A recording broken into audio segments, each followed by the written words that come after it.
European union सभी के ऊपर रेसिप्रोकल टैरिफ लगाया है और जिसका असर अब डॉलर के अगेंस्ट में नजर आ रहा है। डॉलर जो है सभी करेंसी के मुकाबले में गिरा है। मोदी जी ने जो है इंग्लैंड में रखा हुआ अपना गोल्ड मंगाना शुरू कर दिया,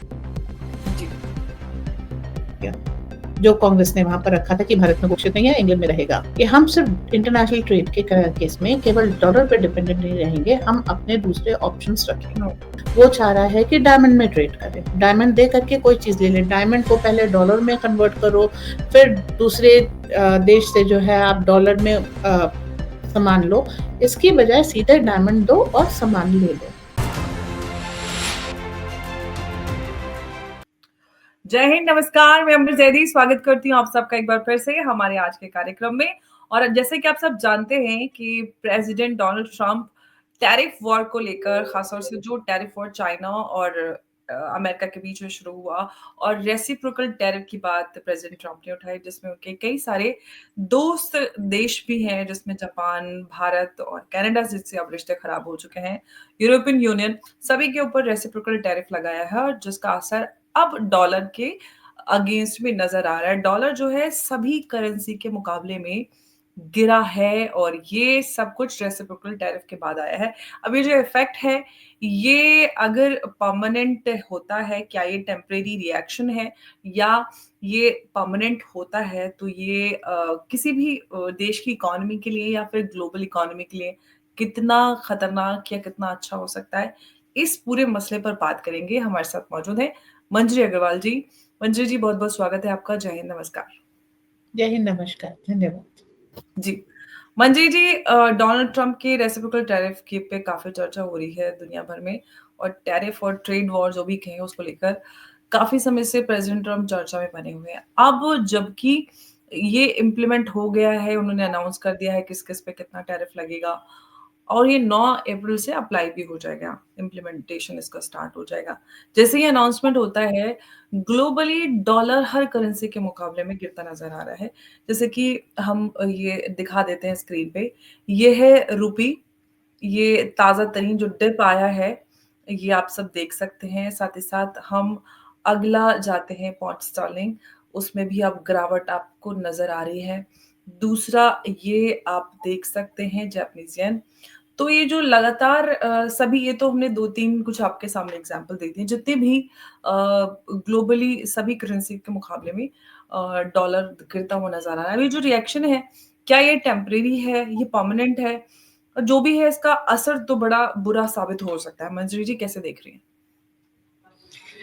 जब आप हर चीज को इंपोर्ट करते हैं और आपके प्रोडक्शंस नहीं है, प्लस आप हर चीज को इंटरनेशनल करेंसी आपने डॉलर बना रखी है, दूसरे ये कभी भी आप जो है उसकी ट्रेनिंग फ्रीज कर देते हैं, किसी भी कंट्री को बैन कर देते हैं, उसने जो डॉलर अर्न किया है उसके एसेट्स आप फ्रीज कर देते हैं, तो हर पूरे विश्व को 70 साल में एक बहुत क्लियर मैसेज गया है कि अगर आप अपनी सारी बेट्स डॉलर में रखेंगे तो in long term you will be at a loss. ये अभी ज्यादा हाईलाइट हुआ जब रशिया यूक्रेन वॉर हुई और रशिया के जो करेंसी थी उन्होंने, रशिया के जितने डॉलर्स थे ये इन्होंने फ्रीज कर लिए। तो उस दिन के बाद से जब अभी रिसेंटली ट्रंप ने अनाउंस किया कि yes he will impose tariff here, tariff there, तो फर्स्ट रिएक्शन था पैनिक का, एवरीबडी पैनिक्ड, ठीक है।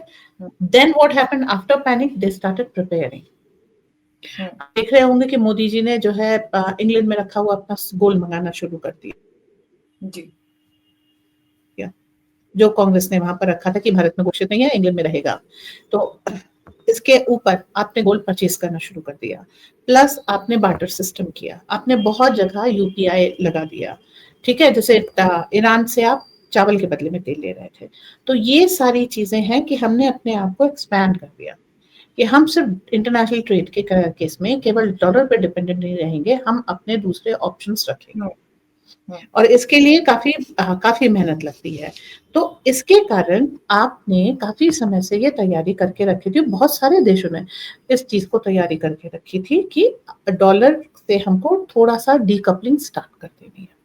अभी इस साल के शुरू में ब्रिक्स के जो इस समय लीडर हैं ब्राजील है, ब्राजील ने जो है अनाउंस किया था कि de dollarisation will be a future reality.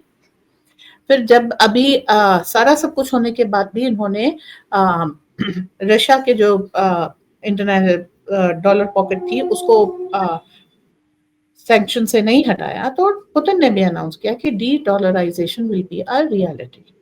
अब इतना सब कुछ होने के बाद आपने एक टैरिफ और लगा दिया, तो आपने इस जगह पर दुनिया को पहुंचा दिया कि सबको ये धीरे धीरे मालूम है अगर सारी जो चीजें डॉलर में रखेंगे, वेनेजुएला जैसे एक कंट्री है उसको किस लिए सैंक्शन किया किसी को नहीं मालूम, आज जरूरत पड़ी तो उसके ऊपर से सैंक्शंस आपने हटा लिए।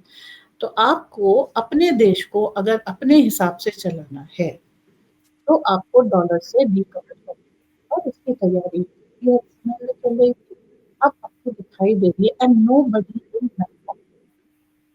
ये जो चीज एक बार स्टार्ट हो गई ये ऐसे ही चलेगी फ्यूचर में, और आपको इसमें तेजी आती है क्योंकि अमेरिकन इस समय ट्रम्प है ठीक है, लेकिन अगर अमेरिकन सरकार का मन करे किसी भी देश के ऊपर सैंक्शन लगाना और मनमर्जी करना, ये उस देश की संप्रभुता पर सीधा सीधा होगा।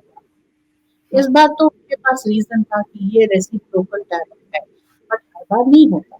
अमेरिका इसीलिए जो है ये सारी चीजें आप देखिएगा कि धीरे धीरे डीलिंकिंग शुरू हो जाएगी। अब अफ्रीका में जिसके पास डायमंड है वो चाह रहा है कि डायमंड में ट्रेड करे, डायमंड दे करके कोई चीज ले ले, डायमंड को पहले डॉलर में कन्वर्ट करो, फिर दूसरे देश से जो है आप डॉलर में सामान लो, इसकी बजाय सीधे डायमंड दो और सामान ले लो। तो गोल्ड रेट को आप बेस बना सकते हैं, बहुत सारी और तरीके हैं। जिसके पास रबर है वो अपनी करेंसी रबर दे करके जो है बार्टर सिस्टम करना चाहेगा। तो यूपीआई की इस समय जो वर्ल्ड में पॉपुलैरिटी है वो भी नंबर 1 पे चल रही है, कारण है स्मॉलेस्ट डिनोमिनेशन बड़ी आसानी से ट्रांजैक्शन हो जाता है और इंस्टेंट होता है। सफलता मोदी जी ने G20 में सबको दिखाई है। अभी कतर के अमीर आए थे, कतर को आपने यूपीआई दे करके भेजा है। तो आप ये देखिए कि लीडर ऑफ ग्लोबल साउथ होने के कारण हम अपनी करेंसी को पुश कर पा रहे हैं और डॉलर को जो है धीरे धीरे उसका मोह खत्म होता जा रहा है। तो जो आज आपने घटना देखी है ये आप भविष्य में देखते रहेंगे, और ये चीज अब जो स्टार्ट हुई है वो नॉन स्टॉपेबल है। जी बिल्कुल। और कई सारे जो एक्सपर्ट्स हैं, इकोनॉमिस्ट, वो कह रहे हैं कि ये जो डिप है टेम्परेरी है या परमानेंट है, ये किसी भी लिहाज से अच्छा नहीं। ना तो जिस कंट्री के मुकाबले में डॉलर की करेंसी गिर रही वो उसके लिए अच्छा है, और ना ही डॉलर के लिए खुद के लिए अच्छा है। डी डॉलराइजेशन की बात होती है, ब्रिक्स करेंसी की बात आई थी तो तब भी उन्होंने कहा था कि हम सैंक्शन करेंगे, टैरिफ लगा देंगे, ये कर देंगे, वो कर देंगे। लेकिन एनीवे ये तो सही नहीं है for global economy. Make America wealthy again, make America great again, ये सारी बातें सब ठीक है, बट प्रैक्टिकली आपको इसका क्या असर है? प्रैक्टिकली देखिए, अगर हम भारत के केस को प्रैक्टिकली देखते हैं, America is just one country जहां पर हम अपना सामान एक्सपोर्ट कर रहे हैं।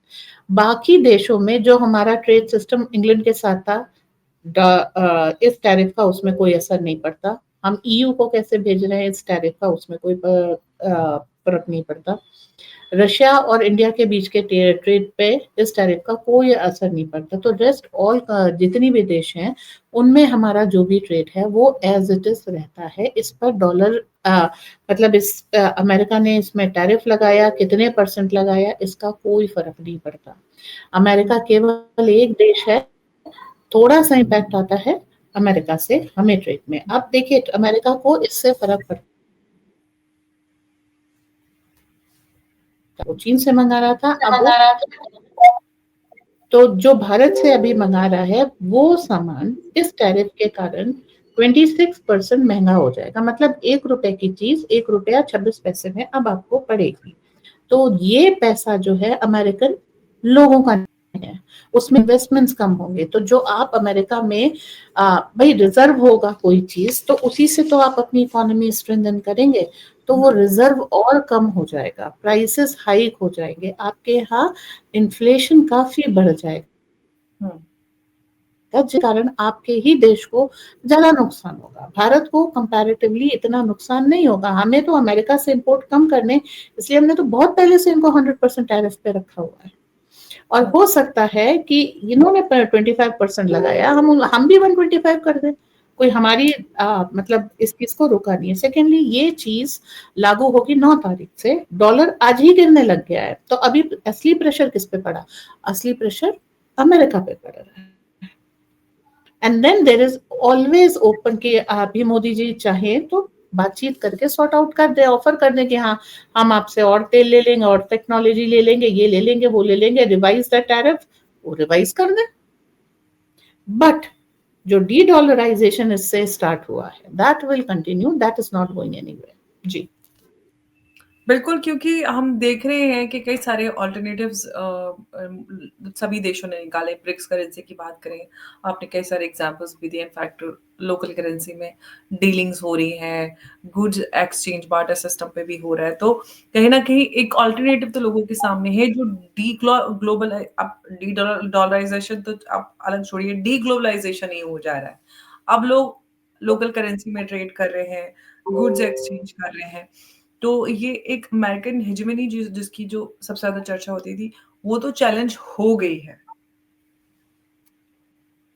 और वो कहीं नहीं जाने वाला। अब देखिए, आपको अगर डीप स्टेट को, अभी इस समय वर्ल्ड वर्सेस डीप स्टेट चल रहा है, डीप स्टेट को अगर आपको चैलेंज करना है तो थोड़ा आपको डॉलर को चैलेंज करना पड़ेगा। अगर वो पुराने ही सारे सिस्टम चलते रहे तो इनको रिप्लेस करना बहुत मुश्किल है। और अगर डीप स्टेट रहेगा तो ऐसे ये जो अभी सिंपल बॉम्ब्स चल रहे हैं, ये न्यूक्लियर वॉर में किसी भी समय कन्वर्ट हो सकते हैं। तो ऐसा नहीं है, समय के साथ आप देखते जाइए, जो वर्ल्ड है, वर्ल्ड वर्सेस डीप स्टेट के केस में आएगा और इसमें आपको डी डॉलराइजेशन मदद करेगा। गोल्ड बैक करेंसी आपको ज्यादा देखने को मिलेगी। तो स्मूथ प्लानिंग के लिए एंड जितने भी ऑल्टरकेशन हैं उनको हटाने के लिए आप इस चीज में मोदी जी को देख रहे होंगे। ऑयल, फार्मा एंड आर्म्स, ये 3 चीजें हैं जिसके ऊपर डीप स्टेट ज्यादा रन करता है।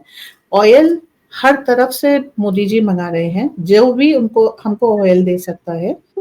उसमें सबसे बड़ी चीज क्या है, ऑयल के जो प्राइसेस हैं वो भारत में आके हमको कितना पड़ेंगे इस पे हो रहा है। आपके देश में आप कितने रुपए में या डॉलर में ऑयल देंगे वो नहीं है। भारतीय तट पे जब तेल आएगा तो क्या दाम उसके पड़ेंगे, ये बेस रखा गया है। तो उस ऑयल को हम रिफाइन करके एक्सपोर्ट भी कर रहे हैं ईयू वगैरह को। तो ऐसा नहीं है कि अब हम सिर्फ ऑयल के इम्पोर्टर है, हमारे यहाँ भी काफी ऑयल निकल रहा है और बाकी की संभावनाएं तलाशी जा रही हैं। ये हाइड्रोजन फ्यूल, ये सारी चीजें, ताकि हमारा ऑयल डिपेंडेंसी भी कम हो और इम्पोर्ट करने पे जो हमको एक्सचेकर वो करेंसी की लॉस है वो भी ना हो। सेकंड जो है, हम ये कर रहे हैं कि आर्म्स के केस में हम प्रोडक्शन है, अभी पिनाका हमने एक्सपोर्ट करना शुरू किया है, ब्रह्मोस हम एक्सपोर्ट कर रहे हैं। तो वहां से भी हम आर्म्स के केस में भी आ रहे हैं। और फार्मा, कोविड एक बेस्ट एग्जांपल है how our pharma industry has grown. हम फार्मा ही नहीं, हम आयुष दे रहे हैं आपको, योग दे रहे हैं, आयुर्वेद दे रहे हैं, ये सारी चीजें दे रहे हैं। तो जेनेरिक एंड बेसिक मेडिसिन में भारत का अब कोई मुकाबला नहीं है। एक बार आपने सुना होगा कि ये लोग काफी हद तक विरोध कर रहे थे कि भारत से जो बच्चों की कफ सिरप्स जा रही हैं उनके कारण डेथ्स हो रही हैं। ये सारी चीजें फैलाई इसलिए गई थी ताकि भारत का जो फार्मा एक्सपोर्ट है उसको इम्पैक्ट किया जा सके, जिसमें लॉन्ग टर्म में ये लोग फेल हो गए। तो अब जो चीजें चलती चली आ रही हैं उसमें सिंपल इतना है कि डीप स्टेट को भारत अच्छी तरीके से डील कर रहा है। इसमें काफी हद तक अब ट्रम्प भी हमारे साथ हैं, पुतिन भी हमारे साथ हैं और हम इस चीज को आगे भी लेके जाएंगे। तो धीरे धीरे डॉलर कमजोर होता दिखेगा और गोल्ड बैक करेंसी, इन सब चीजों का, पेपर करेंसी थोड़ी सी बैक ऑफ होगी and this trend is to stay. बिल्कुल। और डोनाल्ड ट्रंप के इस फैसले पर अमेरिका में भी जो अपोजिशन पार्टीज़ हैं, उनकी तरफ से भी एतराज़ जताया जा रहा है कि ये इससे इकॉनमी गिर रही है। और जो टैरिफ रेसिप्रोकल टैरिफ लगा है, उस पे हमारी अपोजिशन भी सवाल उठा रहे हैं कि देखो जी, ट्रंप ने टैरिफ लगा दिया, आपके तो बड़े चड्डी-वड्डी आपके बेस्ट फ्रेंड खेलते थे आप। खैर, लेकिन वो बात रही राजनीति की, लेकिन असल में इसके क्या-क्या इम्पैक्ट आ सकते हैं ग्लोबल इकोनॉमी पे। अमेरिका तो मतलब ग्रेट है ही, ग्रेट रहेगा और बहुत पैसे हैं और पैसे और आ जाएँगे। लेकिन सच बात तो ये है कि टैरिफ लगाने से उनकी इंटरनल मार्केट, इंटरनल इकोनॉमी पे, कंज़्यूमर्स पे काफ़ी इसका असर पड़ेगा। और भारत की अगर बात की जाए तो भारत में इस जो डिप आया है ख़ास तौर से मंजरी जी ऐसा कहते हैं कि डॉलर मैंने कई सारे एक्सपर्ट को सुना है, बहुत सारे अब अलग-अलग सबका एक दावा होता है। बाबा रामदेव कहते हैं कि विदेशी कंपनियों ने ये कर दिया, वो कर दिया। लेकिन कुछ इकोनॉमिस्ट ये भी कहते हैं कि इनफैक्ट कई सारी और भी जापान है, कई सारी इस तरह की कंट्रीज़ हैं, जानबूझ के अपनी जो करेंसी है उसको गिरा के रखते हैं ताकि जो वो एक्सपोर्ट कर रहे हैं, वो तो डॉलर में ही आता है उनकी करेंसी में, ऑफ कोर्स वो ज़्यादा हो जाता है। तो ये भी कहते हैं कि ये अ, इकोनॉमी को बढ़ाने के लिए, उसको सस्टेन करने के लिए कमज़ोर जो डॉलर है, वो अच्छा नहीं है। इन्हीं सब चीज़ों को तो चेंज करना है, क्योंकि आप इससे क्या करते हैं कि डॉलर को मजबूत करते हैं, अपनी इकोनॉमी को जानबूझ करके आप कम करके रखते हैं। और अब देखिए आप, अभी रुपया धीरे-धीरे डॉलर के अगेंस्ट मजबूत हो रहा है, ठीक है? आपकी इकोनॉमी पे ऐसा क्या असर पड़ गया जो एक सेट, वो कहना चाहिए कि एक फ्रेमवर्क बना रखा था इन्होंने कि आप रुपए को कमज़ोर रखिए, डॉलर को मजबूत रखिए, तो अमेरिका में आपके पैसे सामान ज़्यादा जाएगा, आपके पास डॉलर वो ये सारी चीज़ें ये सारा फ्रेमवर्क तोड़ा जा रहा है। भई अगर हम अपनी करेंसी को मजबूत रखेंगे और जो हमारी कैपेसिटी उसके हिसाब से रखेंगे, तो हमको ज़्यादा डॉलर्स मिलेंगे ना, हमारे रुपए के अगेंस्ट, हमारे सामान के अगेंस्ट। तो हुँ, उससे हमारी ओवरऑल इकोनॉमी ज़्यादा मजबूत होती है। अगर हम हुँ, रुपए को 100 पैसे की जगह 80 पैसे पे कर देंगे, हुँ। ठीक है? तो वो तो अपने आप को डिवैल्यूएट करने से जो है आपकी इनकम नहीं बढ़ती, वो फ़ॉल्स चीज़ें होती हैं। जो रियलिटी पे आ रही, इसीलिए तो अब गोल्ड खरीदा जा रहा है, गोल्ड वापस लेके आ रहे हैं, सब कुछ कर रहे हैं ताकि इस चीज़ से हम निकल सकें, इस फ्रेमवर्क से हम बाहर आएँ। और ये सिर्फ मोदी नहीं कर रहे हैं।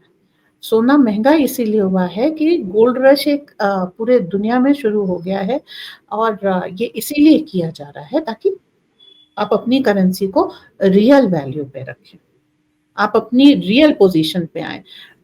अननेसेसरी आप अपनी मेहनत करके अमेरिका को मजबूत क्यों कर रहे हैं? ये एक जो स्लेवरी थी, इससे बाहर आना ज़रूरी है। अगर हमें कम डॉलर मिल रहे हैं तो कम सही। क्यों? क्योंकि हमारा और देशों के प्रति व्यवहार क्या है, वो उससे भी पड़ा है कि America is just one country. आप अगर बेसिक देखिए, तो उसके बाद जो 180 देश हैं जिनसे आपका व्यापार है, सब कुछ है, आप उसके ऊपर भी ध्यान दीजिए। बहुत सारी इनकम आपकी वहाँ से आने लगेगी, तो जो 5% 10% आप मैक्सिमम मान लीजिए अमेरिका से ट्रेड में फ्लक्चुएशन आएगा, दूसरी जगह से आप बैलेंस कर सकते हैं ना।